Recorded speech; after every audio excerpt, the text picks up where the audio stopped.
from the bone. It's from the bone back, at the back of the bone, to wherever you want the length of the gown to be. It can be here, like sorry, the sleeve length, it can be short, elbow, or here. But if it's a shoulder to sleeve dress, you must take it from the back here. So we already took the measurement. The measurement is 17, and this is my 17. I'll not just put 17, I'll add 2 inches for my folding. Then after that, I'll come down. I'm coming down because from the style, as you can see, the hand here is big and it's open. So I will not take 10. 10 will be very small, so I'll be taking 12. 12 for the sleeve. Ruler, please. I'll connect it. The 12, I'll connect it to that 2 inches before, like this. Then we are done with the sleeve. Then I'll come to the neck. You will check the kind of neck the picture is carrying, like the design. The neck, I'll be using 4 inches for the length. Then for the depth, I'll do 3.5. Then for the back, I'll do 1. I said the neck, you will check the design of the neck, then you know how many inches you're taking for the neck length and the neck depth. For this style, I'm taking 4 inches for the neck length, then I'm taking 3.5 for the front neck depth. Then I'm connecting it like so.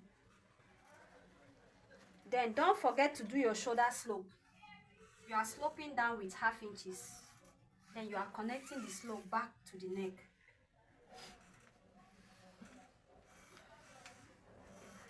That is it for the neck and the sleeve.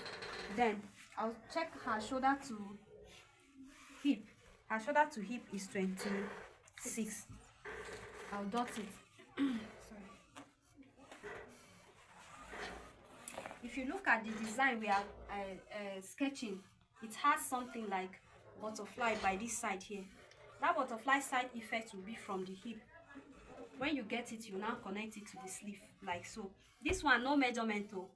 No measurement for this particular style. The only thing, know how many inches you're coming down, because you will not measure how the coming down, and know the how many inches is the neck length and the neck depth. Then your shoulder slope. Then get your shoulder to hip. That is all. Then on your own now, you can decide how wide you want that butterfly by the side to be. So I'll just use my tape now to check. Let's say I have 22 here. So let me press 23. I'm going with 23. So from this 23 now, I'm connecting it to this sleeve like this.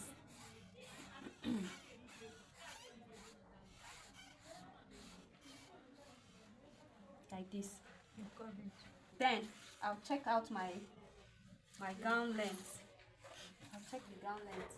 The gown length is 58. The gown length is 50.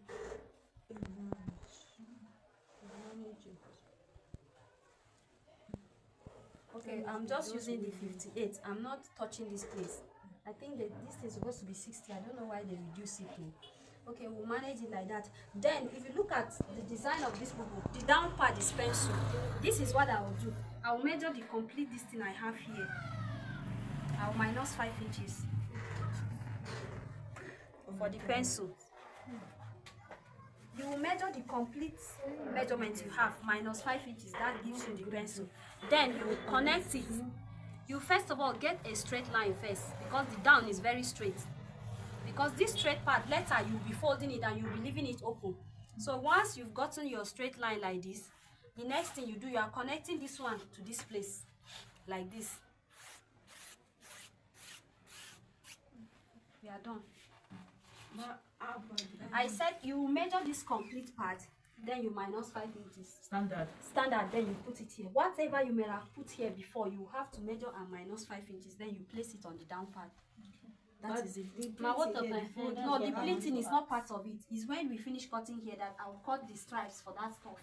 Okay. It's not part of the clothes. Just like that. It's different. We'll attach it. We are attaching that one separate. So right now I want to just go out a bit so that I'll form like I just want this hand to be separate. So I'll go out a bit and connect it back up. That means I just added 1 inch back to the sleeve like this. Or if you say you don't want it like that, you can reduce it like this. You can come inside, then you form this one out.